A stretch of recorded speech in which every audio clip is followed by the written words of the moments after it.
Yeah, I'm because sure. I feel that the discourses do help a lot in living a moral life. Lot of time we are faced with situation where we are lost. What is the right thing to do? And if we have knowledge of scriptures, we generally go back and see, okay, what did Rama do in such a situation? What did Krishna do? So they do help a lot in helping us to lead a moral life.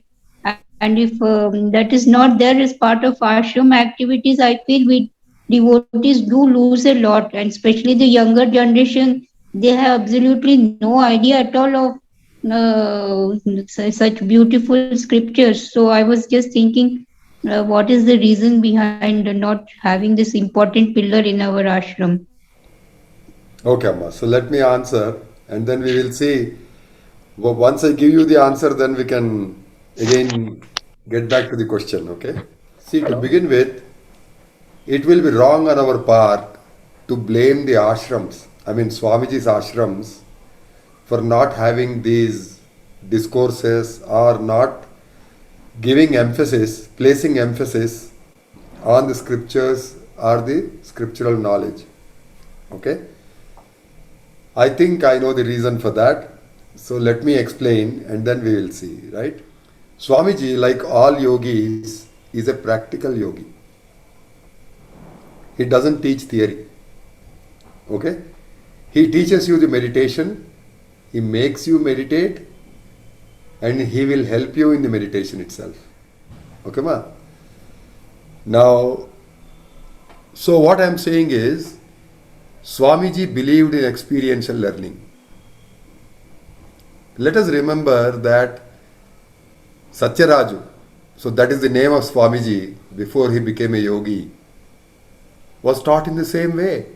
His guru did not teach him any theory. His guru did not teach him Bhagavatam or Bhagavad Gita or Ramayana or Mahabharata. He made him sit in meditation, put him into samadhi, and that's it. Okay, for 12 years, as we know, as we have seen, or as the people at that time, I mean, I have not seen it, but the people at that time, the villagers or the devotees at that time, as they have seen it, Swamiji remained in samadhi for 12 years and he became a yogi. And that is the training he is giving us. Okay? Whatever training he has received from his guru, the same training he is giving us, which is practical training. But then I should also tell you that Swamiji looked down upon people who talked about the scriptures, Shastras, or even Bhagavad Gita or any of these, people who simply talked about it without practicing anything, without doing meditation. When he says practice, it means dhyan, meditation. Okay? Then he used to look down upon them. Actually, there is a saying in Telugu, and he used to sing it very often to himself. It goes like, Panditudintalo Pashuvai Poda. He used to sing like that. It translates to a very learned man can in a moment become a beast. What's the meaning of the beast here? I mean, he loses all his humanity and he behaves in a very reckless manner with lot of anger and ego. Okay? So Swamiji was repeatedly telling us again and again, a Pandit.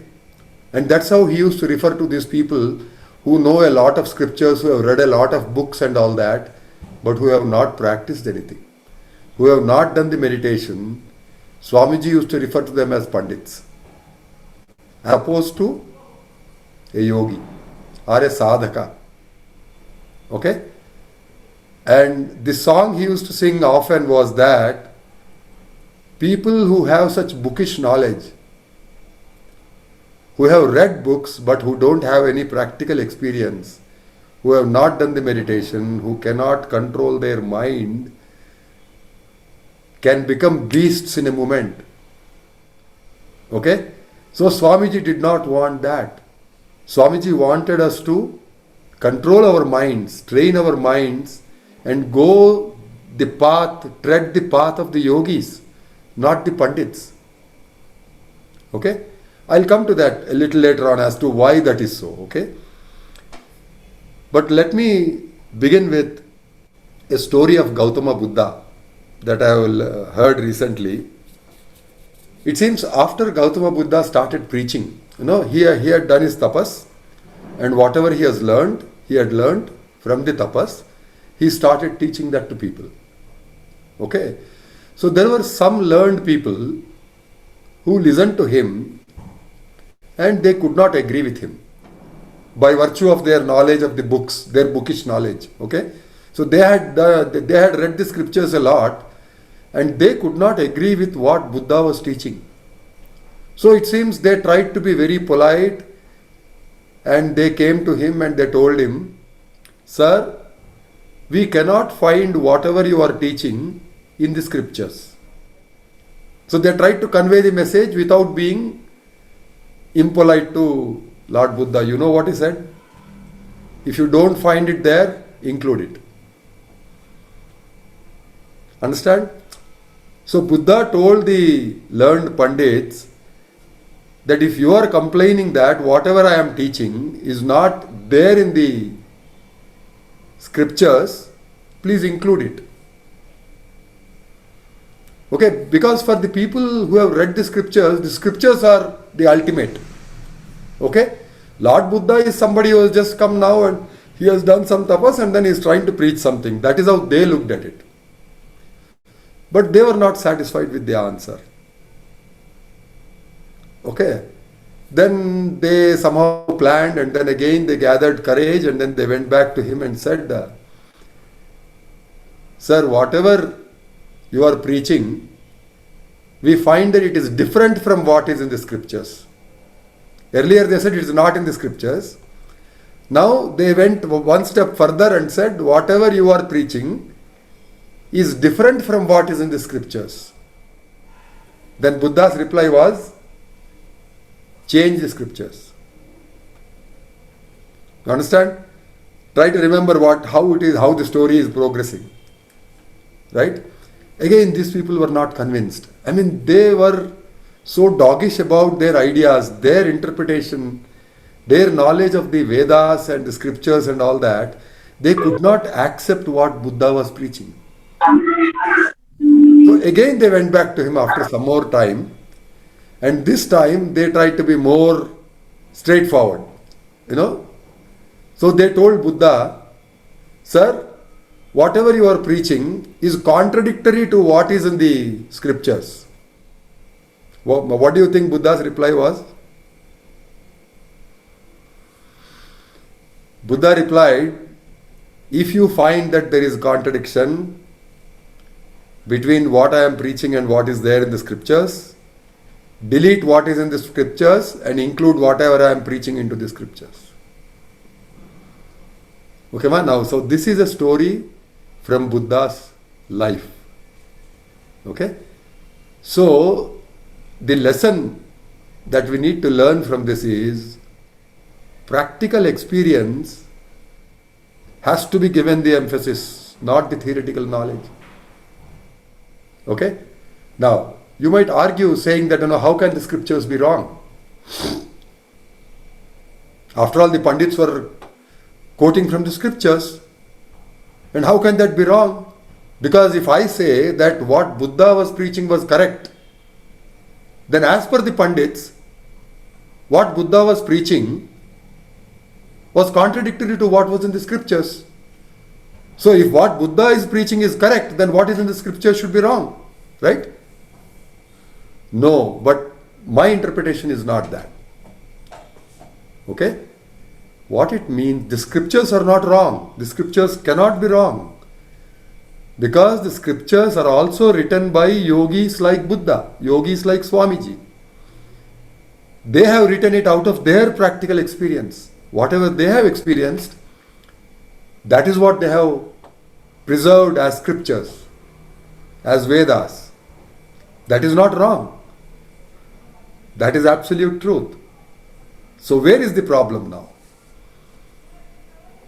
My interpretation is the problem is in the understanding and interpretation of the Pandits, because they lack the experience. See, whatever the sages, the rishis and munis of the ancient times, they had experienced and they had written in the scriptures, these Pandits of Buddha's time, they didn't have that experience. They did not do sadhana. They just read the books. And they had their own interpretation. Which is wrong, which was contradictory to what Buddha was preaching, not the scriptures themselves. Okay? Now this is my interpretation. Again, let me explain a little bit more. If anybody would like to differ from me, I'll be happy to discuss. Okay? Again, see, this discussion is for all of us to learn, right? It's not to debate. Again, let me remind you, a discussion is to learn what is correct. What? Not who. A debate is about who is correct and who is wrong. Okay? So, let us not have a debate here. Let us have a discussion. By discussion, let us try to understand what is correct and what is wrong. Okay? Now, what is theory? Newton saw an apple falling. He theorized that there is gravity. Okay? Now, if the theory doesn't satisfy the practical experience, the theory is wrong. The practical experience is not wrong. The theory has to change. The theory has to evolve until it satisfies or it agrees 100% with the experience, with the physical experience. Am I correct or not? All theories are like that. Okay? Now, you are also an engineer. I know that I am an engineer. Okay? So if you look at the way science has evolved over the last, shall I say, 400, 500 years, since the time of Newton, through the time of Einstein, have not the theories changed? As I understand, the theory of relativity contradicts all the earlier theories at some level, at some depth. If you go deep enough, you will find that there is a contradiction with the theories that were existing at that time. The quantum theory, that's the later theory, right? That is in disagreement with the theories that were there earlier to that. For example, I cannot go into the detail of this. I mean, I myself don't know. But just let us consider this. While in school and college, we learned that energy is conserved. So, potential energy becomes kinetic energy and kinetic energy can become potential energy, but energy doesn't get destroyed. Right? Similarly, we learnt about the conservation of matter also. Matter gets conserved. The total mass doesn't change. Solid can become liquid, liquid can become gas, gas can again become solid, but mass remains as it is. But look at the theory of relativity. E is equal to mc square. So what is Einstein telling us? That energy is convertible to mass and mass is convertible to energy, which contradicts the earlier theories of conservation of mass and conservation of energy. Okay? So, I'm taking these examples to show that theory is not a constant. Theory changes so as to be able to explain all the experience that is there in the world. Okay? Now, when we are talking of experiences, when I am talking about physics, when I am talking about chemistry, I am talking about the worldly matter. Right? Now, this is matter pertaining to the mind, pertaining to the soul, to the spirit. So these are experiences pertaining to the spirit and the mind. So unless you experience them, how can you understand the theory part of it? Okay? Now, so what Swamiji is doing is teaching us the practice, the way he learned it. He wants us also to learn the same way. There's no point in reading books and learning from books. It doesn't help.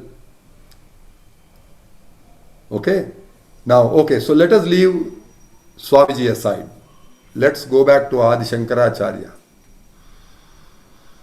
who was supposed to be a jnani, right? Meaning he had a lot of knowledge, he respected a lot of knowledge, he participated in a lot of debates, he defeated a lot of pandits. But ultimately, what did he say? Bhaja Govindam, Bhaja Govindam. Okay? He said, forget grammar. You are wasting your time. Instead, remember God all the time. That is what is going to save you when the time comes for you to depart from here.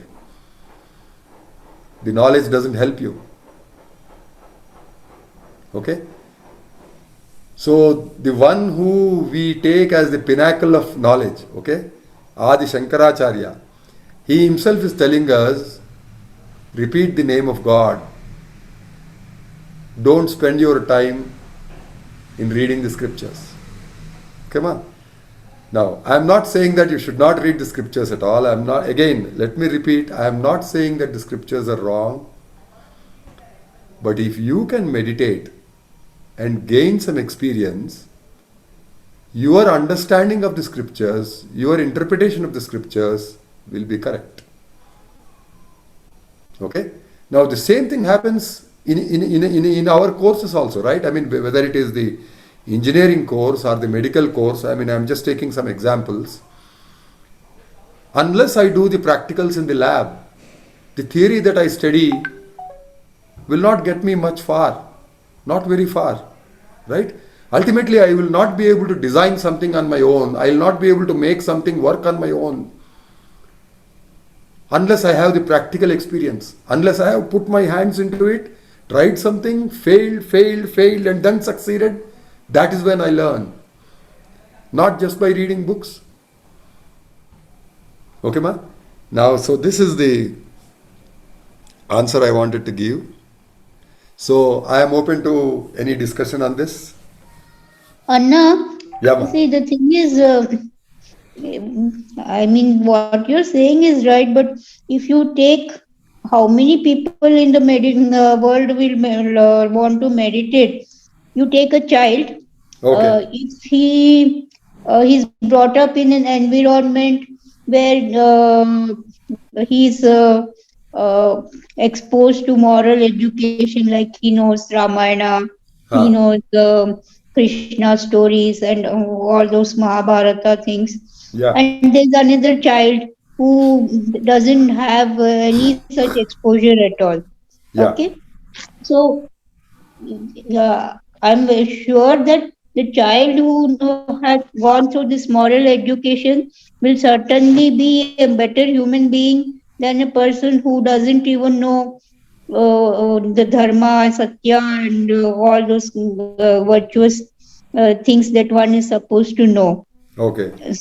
Right. So, in that context, I was feeling not the scriptures. I did not mean that Hum Brahmasmi and all those things, not that far fetched Okay. Brahma Vakyas or something. Just simple moral living, just to guide them and to know that if you hurt somebody, you will get hurt in return someday.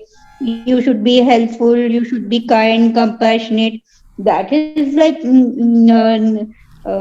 basic teaching. Anybody would, any saint teaches in the world. Even Jesus had resorted to so many parables in order to Yeah. drive back all these virtues. Same way Ramakrishna Paramahamsa's gospel has full of stories like that. Yeah. drive this truth of doing good, not hurting anyone, being compassionate, and all that. So Yes. that kind of education, I think everybody should be exposed to in their formative years, especially during childhood, Yeah. because that will help them to become a better human being.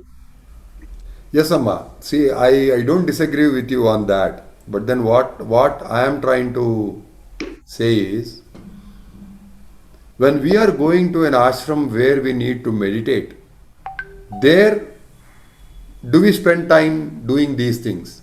Now, okay. Now, even Swamiji used to talk about a lot of stories from Mahabharata, from Ramayana, and all that. Okay, it's not that he didn't do that.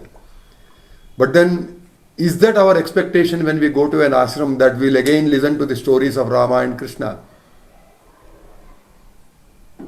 And then, it's not that Swamiji restricted all the devotees to do only dhyanam and nothing else, right?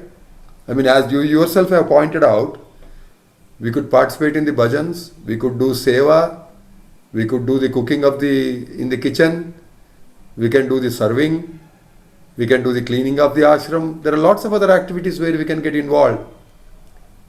Okay? But the emphasis is not on bookish knowledge, the emphasis is on practical experience. Okay, so that's the point I'm trying to make. So there's nothing wrong in doing it, but if you say that the ashrams are not doing it, it is because Swamiji himself did not do it. Whenever we got a chance, every festival, we go to the ashram, we do the bhajans. Even now we do the same thing. Okay? Now, if we want to gather some people and then talk to them about Ramayana, about Mahabharata and all, that is good. It will help. But again, emphasis will not be given on that. Those who can teach the Ramayana well will not become the next yogi. Okay? That will not happen. Am I clear, Amma? Yeah, no, in this sense, if we consider our ashram to be like somewhat unique in the sense it is giving most emphasis to jhana, then I think that is what is required to be done by our ashrams. No, not only dhyana, Amma. There is emphasis on dhyana, there is emphasis on bhajan also, there is emphasis on service, right? Hmm. But the discourses that you talked about, the discourses on Bhagavad Gita, the discourses on scriptures, that part was never emphasized by Swamiji. He himself never gave even a single discourse, but he answered a lot of questions. Okay, so that's the part we should appreciate, right? He allowed a lot of discussion, he allowed people to ask questions, he answered questions, but he never gave discourses. He didn't give discourse, but Hmm. he too resorted to a lot of examples from the scriptures, right? Yes, yes, right. So that's what I'm telling you, no? So So that means he was not against never, taking no, some good points from our scriptures. no, not at Only all. thing is that it did not happen in our ashram, but he really appreciated our scriptures and used them to give good example on the right way of living. Yeah. See, he used to answer a lot of questions based on Ramayana, based on Mm. Mahabharata. Okay, it's not that he denied either Ramayana or Mahabharata or for that matter any of the scriptures. Okay, so it's not a question of denial. What I am telling you is he has been taught in this way, practically doing meditation and learning from the meditation. That is what he taught us. So he expects us also to do the meditation and then practically learn about God, not just read about God. But how did Swamiji know all the scriptures? When he did jhana, he got the knowledge of scriptures, or how? Amma, I cannot answer this directly, I cannot give you a straight answer to that. But then he had narrated some parts of the Ramayana, some parts of the Mahabharata, which are not there in the books. Okay? For example, you see, just take Yoga Vasishta. How many of us know about Yoga Vasishta? How many of us know what is Yoga Vasishta, first of all? How many of us know that it's a part of the Ramayana? I mean, it is as big as Ramayana, okay? But how many of us know it? But Swamiji used to emphasize on that. So when people asked him, what is your philosophy? Explain your philosophy. He said, go and read the Yoga Vasishta. First he denied. He said that there is no philosophy, only dhyanam. Meditation is the philosophy. But when people insisted, no, there ought to be a philosophy, like is it Dvaita or Advaita, Vishishta Advaita, which one of them do you subscribe to, was the question that was put to him. He said, no, none of those. You read the Yoga Vasishta, whatever philosophy is given in that, that is the philosophy that Swamiji is teaching you. That's all. Another one question. Yeah. Like if we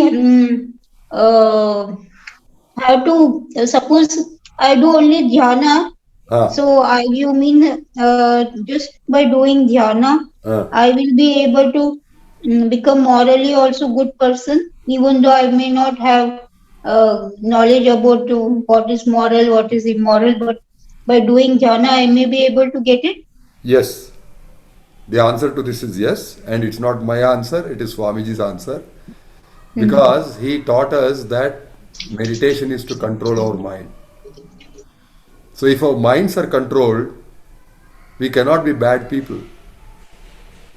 You know, even if we do some wrong act, the next time we meditate, in the meditation we'll get to know that what we have done was wrong, and we'll correct ourselves. Okay. Okay. Okay? I was not knowing this, that through jhana also we will be knowing what is wrong and what is right. I used to think that knowledge comes only through satsangs. So, Okay. yeah. Thank you. No, see, ultimately it is mind control, Nama. No, mind you have to control. But unless you know what you have to control, how can you control? When you have no knowledge of what is right and what is wrong, then what you will control? Somebody says killing is all right. Of Then course, you killing is will all not right. control your Lord mind. Krishna himself said that. Didn't he say that? Didn't he ask Arjuna to kill? And Arjuna killed. But Is that no, but wrong? he told to kill wrongdoers. He didn't tell Exactly. him to. So somebody should know that killing good people is bad. Then only they can control mind not to kill the good people, right? No, So there it was not a question of good people or bad people. Arjuna was asked to kill all his enemies, including Dronacharya, including Bhishmacharya, including all the Kauravas. He killed all of them, didn't he? yeah, but No, see, they were that's on the what. wrong side. No, see, No, that's they it. were in the wrong side. No, ma. See, that is what I am saying. At that time, whatever was Arjuna's duty, Krishna preached him that. So this is our interpretation, saying that bad people, wrong people, good people. This is all our interpretation. We'll have to Then what think we have to deeply. control the mind? If nothing is wrong, then there is nothing to control also, no? No, see, I am not saying there is nothing wrong. Of course, there is wrong. The wrong there in the case of Arjuna was refusing to fight was wrong. Shastra Sannyasa was wrong. So Krishna stopped him from doing that. Krishna asked him to take up the arms again, take up his bow and arrow, and continue fighting. That is what Krishna told him ultimately, and that is what Arjuna did after the Bhagavad Gita. So how can we say that that is wrong? If we agree that Bhagavad Gita is a holy scripture, it teaches all the good things, then why did Arjuna continue the fight after the Bhagavad Gita?